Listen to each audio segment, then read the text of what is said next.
AQ Worlds Unity is the topic of the video today, and we got some pretty big news regarding it. So in March, they plan on going to these two game conventions and promoting AQ Worlds Unity. This is only a couple months away, and if you guys have been keeping up to date with where AQ2D is currently as a game, it is leagues from being ready. Now, with that said, they do have a good team that is working on this game. They've got Warlick, Uromi, Tunic, Spider, Captain Rhubarb, Ghost, J6, Diagon, Lay, Reens, Alina, and Artix.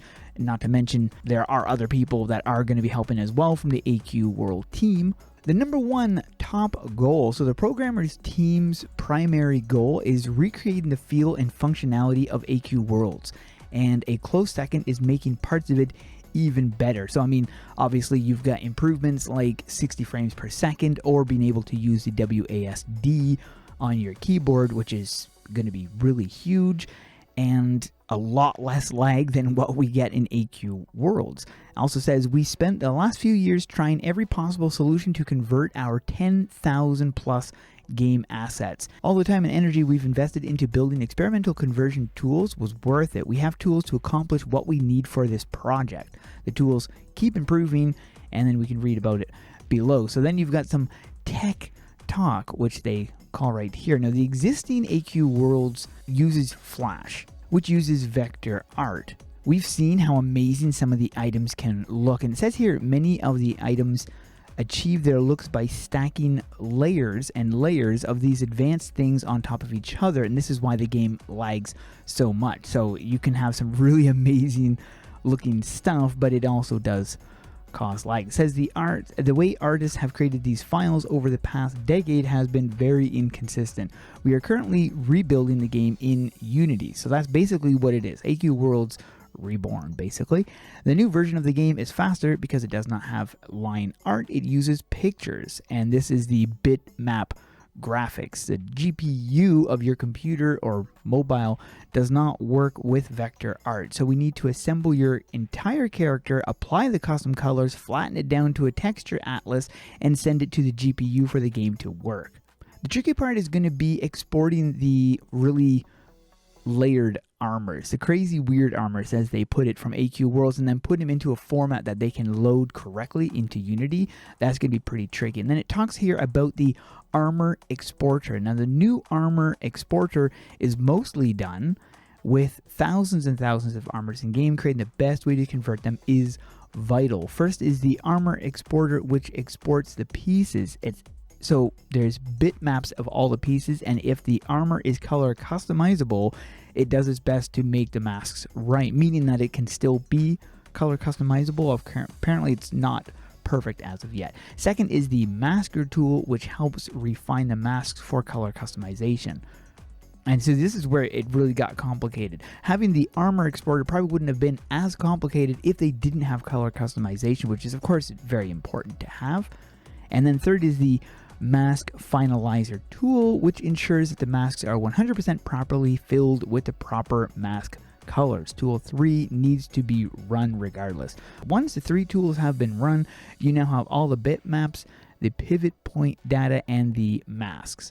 And then you pull it into Unity, and there's a special Unity project which takes the pieces and combines it into an asset bundle, which essentially is what you need in order to work in the game. While this sounds like a lot of work, it is way easier than our previous processes, which I couldn't imagine how that would have been. The old process required doing everything manually. That would have taken insane. The new system makes it possible to convert a reasonable armor in about 10 minutes. So it still takes 10 minutes just to convert one armor. So anyways, the exporter does not export any animation. This is a problem because many of the original game armors have special animation embedded in them. Any animation added to armors will have to be manually redone, so that is also going to take a lot of work. A lot of time is going to go into that. Hair exporter, so there are 572 hairs. I had no idea they had that many. Because they all require masking, manual intervention is required for each. And that's going to be tricky for the helm exporter because there are thousands of helms that actually have hair with it. So Spider will be tweaking the armor exporter to work with helms, and helms have that extra layer of complexity because they have hair, which is color customizable. So that is going to be pretty tricky. I tell you, porting this thing instead of just making a whole brand new version is making this take way longer. We would have already had it by now if it wasn't for the having to transfer everything. Cloud Builder. So the Cloud Builder is the group of computers at the lab which takes the AQ2D Unity files and exports them to each platform. This is the same system they have working for AQ3D. And then loot persistence. And this is something that is a huge problem in AQ Worlds. Same with quests. When you log out, you come back, you're not where you want to be in your quest. You have to start it over. It's the same for loot. If you were kicked out or something and then you jump back and your loot is gone. Same problem exists in AQ3D for loot. If you log out, the loot's not there. They've actually fixed a way in here. So currently it says you can pick up loot by clicking on it or walking over it, which will pick it up, and then you will... Currently, it's just a little bag that they have. Once picked up, it goes into a temporary loot box, and you can open it and choose to keep it or not. And if you log out, you don't lose those items. If you close the game or re-log back in, your loot will still be in that temporary loot box. So until you remove it out of there. So that is really nice. That is a very cool little feature. Cinematic cutscenes.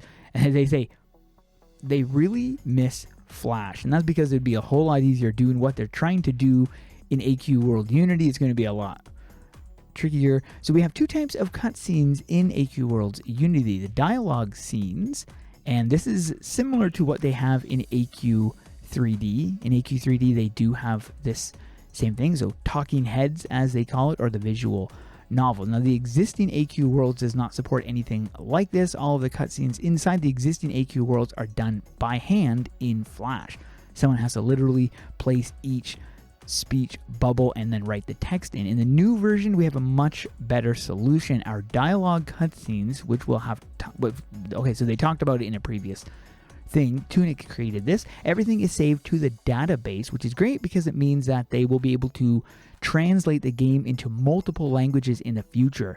That is amazing. These dialogue cutscenes load characters, NPCs, monsters, and backgrounds into them. They are super efficient in terms of space. While we can do a lot with this, AQ World is well known for its crazy cutscenes. To replicate the full-blown animation, we need a second type of cutscene, because that's another problem they're going to face. Cinematics. This is also something that they have in AQ3D, is cinematic cutscenes. It's going to be a little bit different in AQ World, but AQ World Unity. These cinematics need the ability to allow you to make choices, show translatable text, and some of the other things the existing version of the game effortlessly, there we go. Again, we are really spoiled with Flash. It is easy to do these types of things in Flash because they are literally, that's what Flash was designed for.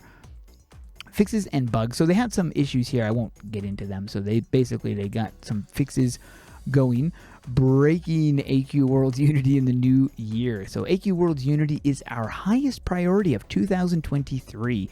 Upon announcing to the team that we are applied to 2 conventions, the pressure was instantly on, sort of like we trained for those mud run challenges, which I remember.